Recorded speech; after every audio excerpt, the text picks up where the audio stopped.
రామానుజుల వారు పెరియనంబిగారు పంపితే వచ్చాను అని గోష్ఠీపూర్ణులతో చెప్పగా, దేనికి ఏం కావాలి అని అడుగుతారు. ఇప్పుడు రామానుజుల వారు ఇలా చెప్తున్నారు: సర్వవేద సారము, సకలార్థప్రదము, పరమగుహ్యము అయిన నారాయణ మహామంత్ర తాత్పర్య సారార్థము, చరమ శ్లోక రహస్యాదులు దేవరవారు తప్ప ఇతరులు చెప్పలేరట.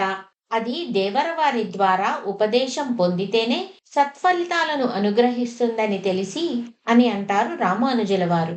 వారి శిష్యులలో ఒకరు ఇలా అంటున్నారు: మాసోపవాస దీక్ష చేస్తూ శ్రీరంగం నుంచి ఇంత దూరం నడిచి వస్తున్నారు స్వామి అని అనగా, రామానుజుల వారు ఇలా అంటున్నారు: ఆ ఉపదేశానికి దేవరవారే సంపూర్ణమైన అధికారులని మా ఆచార్యులు మహాపూర్ణుల వారు తమ వద్దకే పంపారు అని చెప్పగా, గోష్ఠీ పూర్ణులు ఇలా అంటున్నారు: సరి సరి, ఎవరికి చెప్పాలి, ఏం చెప్పాలి, అంతటి యోగ్యులు ఎవరున్నారు కనుక?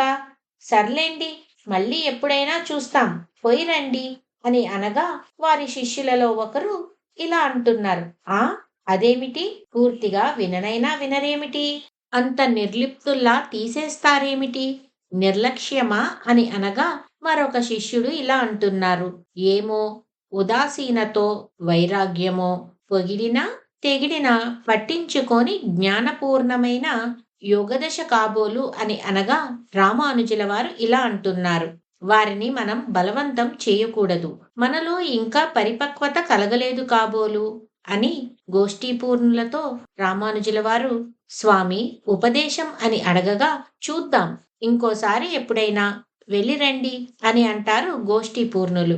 రామానుజుల వారు దేవరవారి ఆజ్ఞ శిరోధార్యం, మళ్ళీ ఎప్పుడు రమ్మంటారు అని అడగగా, సాధన ఉండాలి కదా, 2 నెలల తర్వాత చూద్దాం, మహాపూర్ణులే చెప్తారు అని అంటారు గోష్ఠీ పూర్ణులు. రామానుజుల వారు మీ ఆదేశాన్ని అలానే పాటిస్తాం, 2 నెలలలో తిరిగి సేవిస్తాము అని అంటారు.